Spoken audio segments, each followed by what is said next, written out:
నమస్తే అండి. నేను మీ పండరి. మొత్తానికి నిన్న ఏదైతే పోచారం పార్టీ మార్పుకు సంబంధించి ఒక పార్టీ నుంచి ఈరోజు ఒక పాలిటిక్స్లో ఎవరైనా అధికారంలో ఉండొచ్చు, ఎవరైనా ప్రతిపక్షంలో ఉండొచ్చు. ఈరోజు పొద్దుతిరుగుడు పువ్వులు లెక్క ఎక్కడ అధికారంలో ఉంటే అక్కడ తిరుగుతున్నటువంటి ఈ నాయకులను ప్రశ్నించేందుకు ఈరోజు బీఆర్ఎస్ నుంచి ఏదైతే బీఆర్ఎస్ యువనేతలందరూ కూడా నిన్న చేసినటువంటి పోచారం ఇంటి ముందు ధర్నా ఎంత సోషల్ మీడియాలో వైరల్ ఉందో మీ అందరికీ తెలిసిందే. దీనికి సంబంధించి మనతో మాట్లాడేందుకు బీఆర్ఎస్ పార్టీ యువనేత తుంగబాల్ మనతో ఉన్నారు. అసలు ఏం జరిగింది అక్కడ, అంటే ఈ పోలీసు దాష్టికం ఎలా జరుగుతూ ఉంది, ఒక ముఖ్యమంత్రి స్థాయి వ్యక్తి వేరే పార్టీ నుంచి ఎమ్మెల్యేలను కొనుగోలు చేసేందుకు వాళ్ళకు ఇంటి దగ్గరికి వెళ్ళి ఎందుకు బదలాడాల్సి వస్తుందని దాని మీద మనం మాట్లాడే ప్రయత్నం చేద్దాం. అలా నమస్తే. నమస్తే. దానికి తెలంగాణ ఉద్యమం టైంలో అరెస్ట్ అయినరు, మళ్ళీ 11 ఏళ్ల తర్వాత ఆల్మోస్ట్ 10.5 సంవత్సరాల తర్వాత ఈరోజు ఒక ప్రొటెస్ట్ ద్వారా అరెస్ట్ అయినరు. ఎట్లా అనిపిస్తుంది, అసలు ఎందుకు పోవాల్సి వచ్చింది, ఏం జరిగింది అలా? మేమందరం కూడా నిన్న ప్రొఫెసర్ జయశంకర్ గారి వర్ధంతి సందర్భంగా తెలంగాణ భవన్లో జయశంకర్ సార్ గారికి నివాళులు అర్పించేసి మేమంతా విద్యార్థులు యువ నాయకులు అంతా కూడా పార్టీ ఆఫీసులో ఛాయ్ తాగుతున్న సందర్భంగా మాకు ఒక న్యూస్ లో పోచారం శ్రీనివాసరెడ్డి అనే వ్యక్తి కాంగ్రెస్ లో జాయిన్ అవుతుందని తెలిసింది. తెలిసిన సందర్భంలో మేమంతా కూడా ఇక్కడనే కూర్చున్నాం కదా. మన పార్టీలో గతంలో ఆయన మన పార్టీలోకి వచ్చినప్పుడు టీడీపీలోకి వెళ్ళి పొలిటిక్ బ్యూరో సభ్యుడు కావచ్చు, అదే విధంగా 14లో ఎమ్మెల్యే టికెట్ కావచ్చు, 14లో మంత్రి కావచ్చు, తర్వాత 18లో స్పీకర్ గా కావచ్చు, ఇన్ని పదవులు అనుభవించినటువంటి పెద్ద ఆయన ఈ రోజు పార్టీ మారాల్సినటువంటి బాధ ఏం జరుగుతుంది? మనం రిక్వెస్ట్ చేసామనే దగ్గర పోయి మనం యాజ్ ఏ తెలంగాణ ఉద్యమంలో చాలా మంది పనిచేసినాం. వందలాదిగా, వేలాదిగా, లక్షలాదిగా విద్యార్థులు, నిరుద్యోగులు అందరూ కష్టపడితే ఎంతో మంది త్యాగాల ఫలితం తెలంగాణ రాష్ట్రం.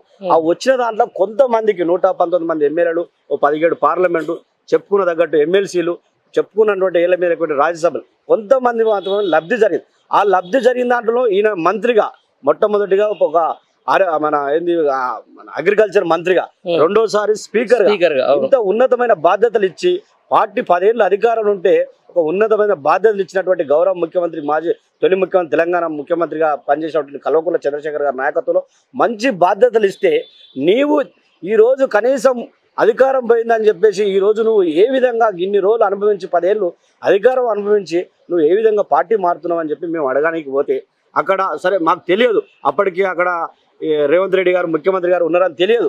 మేము సరే తను వచ్చిపోయిన సందర్భంలో మేము పోయి అడుగుదాం, రిక్వెస్ట్ చేద్దామని పోయే సందర్భంలో పోలీసు వాళ్ళు మమ్మల్ని పోనీయకుండా, పోలీసు వాళ్ళు అక్కడ ఉన్నటువంటి కాంగ్రెస్ గుండాలంతా కూడా మా పైన దాడి చేసే ప్రయత్నం చేశారు. మేము దాడి చేస్తున్న సందర్భంలో మేము అందరినీ కూడా ఎక్కడికక్కడ ప్రొటెక్ట్ చేసుకుంటూ ఇది పద్ధతి కాదు, పార్టీలో 10 ఏళ్ళు మంచి బాధ్యత అనుభవించి ఇలా పార్టీ కష్టకాలంలో ఉంటే మీరు పార్టీ మరణం తప్పని చెప్పి మేము అక్కడ మాట్లాడదామనే సందర్భంలో పోలీసు వాళ్ళు మమ్మల్ని అక్రమంగా అరెస్ట్ చేసి మా మీద కేసులు పెట్టి బంజారాహిల్స్ పోలీసులు తరలించారు. కేసులు ఏం కొత్త కాదు సార్, మేము మీకు సహకరిస్తాం, పోలీసులు మేము మాట్లాడుస్తామంటే వాళ్ళు లేదు అక్కడ రేవంత్ రెడ్డి ముఖ్యమంత్రి మీరు పోవద్దని చెప్పేసి మమ్మల్ని అక్రమంగా అరెస్ట్ చేసి ఈడ్చుకుంటూ పోయి ఒక్కొక్కరి మీద ఈడ్చుకుంటూ పోయి ఒకరి కాళ్ళు ఇచ్చి ఒకరిని నూకేసుకుంటా ఒకరి మీద ఒకరిని వేసుకుంటూ పోయి అక్కడ పరిస్థితులు అరెస్ట్ అయ్యే పరిస్థితి లేకపోతే కొంతమందిని ఏది ట్రాలీ ఆటోలో కూడా మమ్మల్ని మా విద్యార్థి నాయకులు ఎక్కించుకోపోయే పరిస్థితి. అంటే మేమన్నా గుండాలమా? మా పార్టీ ఎమ్మెల్యే కాబట్టి గతంలో ఇన్ని పదవులు అనుభవించినటువంటి నాయకుడు కాబట్టి మేము పోయి కనీసం రిక్వెస్ట్ చేస్తాం, ఈనాడు పార్టీ పరిస్థితిలో ఉంటే మీ అంత పెద్ద నాయకులు, మీరు ఒక మాజీ స్పీకర్ మీరే పోతే ఏం మెసేజ్ పోతుంది అని చెప్పి మేము రిక్వెస్ట్ చేద్దామని పోతే వాళ్ళని మమ్మల్ని కలవలించే పరిస్థితి లేకుండా పోలీసులు అక్రమంగా అరెస్ట్ చేసి బంజారాహిల్స్ పోలీసులు తరలించడం మేము కేసులు భయపడం లేదని చెప్పి పోలీసులు సహకరించాం.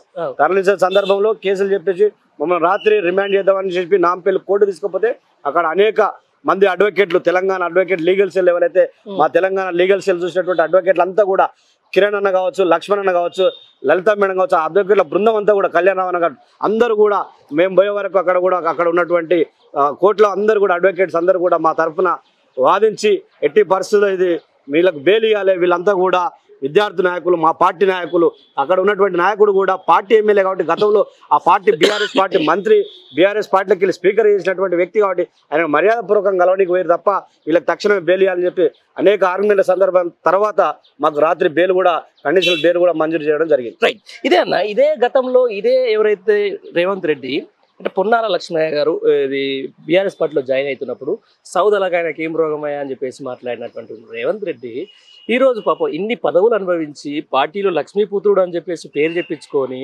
రకరకాలుగా కాన్స్టిట్యుయెన్సీలో ఏ ఫండ్స్ కావాలంటే ఆ ఫండ్స్ తీసుకున్నటువంటి ఇదే పోచారం శ్రీనివాసరెడ్డిని ఎందుకు పార్టీలోకి తీసుకురావాల్సి వచ్చింది? ఈయన పార్టీ మారడంలో అసలు కారణాలు ఏందన్న ఏమన్నా విశ్లేషించుకురా? ఆనాడు రేవంత్ రెడ్డి కూడా ఒక మాట మాట్లాడు, ఎవరైనా పార్టీ మారితే రాళ్లతో కొట్టి చంపండి అని చెప్పి మాట్లాడినటువంటి రేవంత్ రెడ్డి గారు.